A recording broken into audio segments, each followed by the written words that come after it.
तो चलिए साथियों, अब हम लोग शुरू करने वाले हैं एक नया टॉपिक। फिर से क्या है हमारा टॉपिक है? हमारा टॉपिक है हॉस्पिटल फार्मेसी क्या होता है।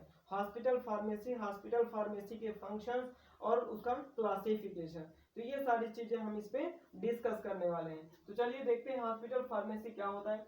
हॉस्पिटल फार्मेसी में be defined as the department hospital pharmacy को हम कह सकते हैं एक प्रकार से हॉस्पिटल का ऐसा डिपार्टमेंट जहां पर, ठीक है, हॉस्पिटल का एक ऐसा डिपार्टमेंट जहां पर प्रोक्योरमेंट यानी ड्रग को मंगवाया जाता हो, ड्रग को स्टोर किया जाता हो, कंपाउंडिंग की जाती हो, डिस्पेंसिंग की जाती हो, मैन्युफैक्चरिंग की जाती हो, या फिर टेस्टिंग की जाती हो, packaging, labelling, distribution of drug in the hospital. यानी हॉस्पिटल्स के अंदर ये सारे यदि प्रोसेस चल रहे हैं, ठीक है, एक डिपार्टमेंट में, स्पेशल डिपार्टमेंट में, तो उस डिपार्टमेंट को कहते हैं हॉस्पिटल फार्मेसी।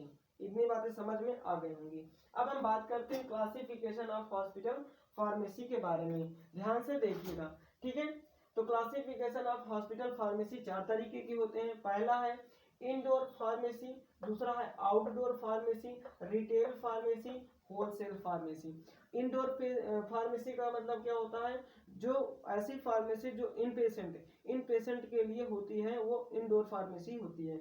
आउटडोर फार्मेसी जो आउटडोर पेशेंट के लिए होती है, यानी पेशेंट आए, दवा मतलब फिजिशियंस को दिखाए और वो दवा लेके चले गए, तो उनके लिए आउटडोर फार्मेसी होती है।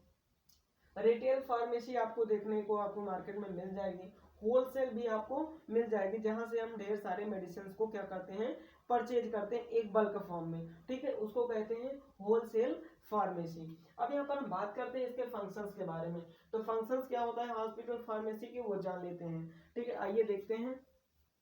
पहला है provide the specification for purchase of drug chemicals. मतलब हमें यहाँ पर एक स्पेसिफिकेशन देखने को मिलता है किसका किसका ड्रग और केमिकल्स का, किसको कैसे परचेज करना है, ये चीजें, ठीक है। दूसरा है प्रोवाइड स्टोरेज ऑफ ड्रग, ठीक है, यहाँ पर प्रॉपर स्टोरेज ऑफ ड्रग। यहाँ पर हमें ये भी तरीका बताया जाता है या होता है, यहाँ पर फॉलो होता है कि हमें कोई भी ड्रग को कैसे स्टोर करना है, ठीक है, ये इसके फंक्शन है। तीसरा फंक्शन है proper manufacturing and distribution of drug and medicament, ठीक है। यहाँ पर प्रॉपर क्या किया जाता है, ड्रग को मैन्युफैक्चरिंग किया जाता है और डिस्ट्रीब्यूट किया जाता है, ठीक है। तो ये इसके फंक्शन है। जैसे यहाँ पर क्या क्या एग्जांपल्स में आप लिख सकते हो, टैबलेट, कैप्सूल, सिरप, वैक्स, ठीक है, जो भी है आप यहाँ पर लिख सकते हो। अगला है इसका dispensing of drugs as prescription of the medical staff. यदि कोई मेडिकल स्टाफ या फिजिशियंस जो आपको प्रिस्क्रिप्शन देता है उसके ही अकॉर्डिंग आप मेडिसिन को डिस्पेंस कर सकते हैं। ये किसका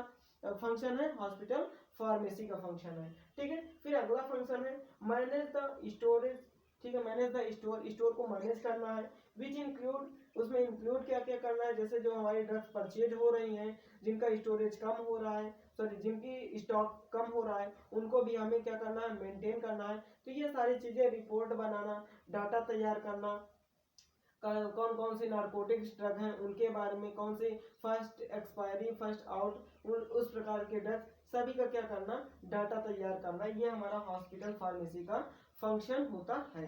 तो आई होप आपको डेफिनेशन, क्लासिफिकेशन और फंक्शन समझ में आ गया होगा हॉस्पिटल्स का, ठीक है। चलिए अब हम बात कर लेते हैं, नेक्स्ट वीडियो में बात करेंगे इसमें नहीं स्कोप ऑफ हॉस्पिटल फार्मेसी का। तो वीडियो आप पूरा देखिए, लाइक करिए, शेयर करिए, सब्सक्राइब करना मत भूलिए।